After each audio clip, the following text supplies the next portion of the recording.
Сәлем достар, мен YouTube каналыма қош келдіңіздер. Бүгін сіздерге 3 ингредиенттен тұратын қолдан жасалатын сырдың рецептісімен бөлісемін.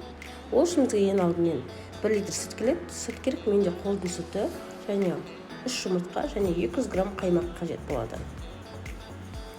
Сүтімізді жылытуға пешке қоямыз. Әзірге 3 жұмыртқамызды жарып,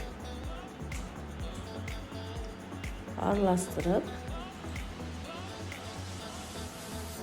шамалы тұз себеміз.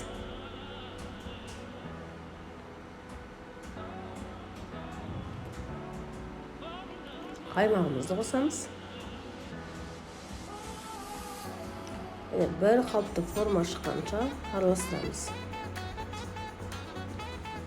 Сүтіміз қызғанша дайындап аламыз. Сүтімізге және де 1 қасық тұз қосамыз.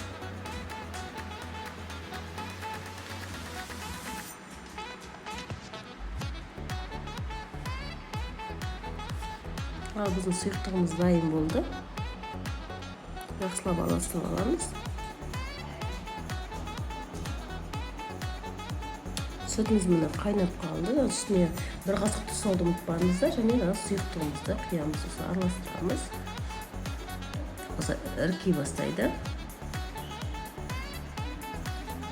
5-10 минуттай араластырамыз. Су әбден бөлінген кезде ғана пештен аламыз.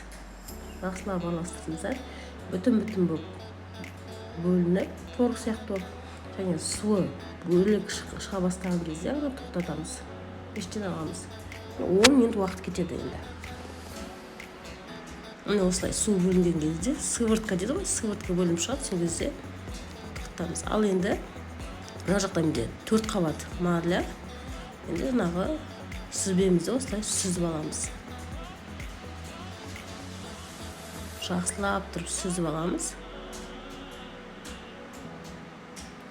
Суы әбден шығу керек.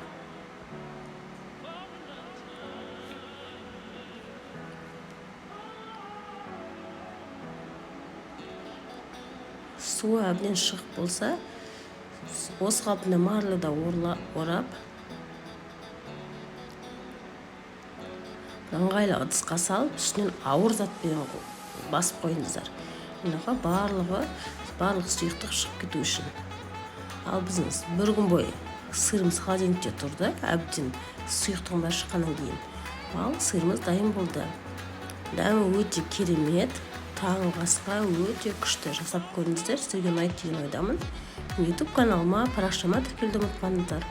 Ас болсын.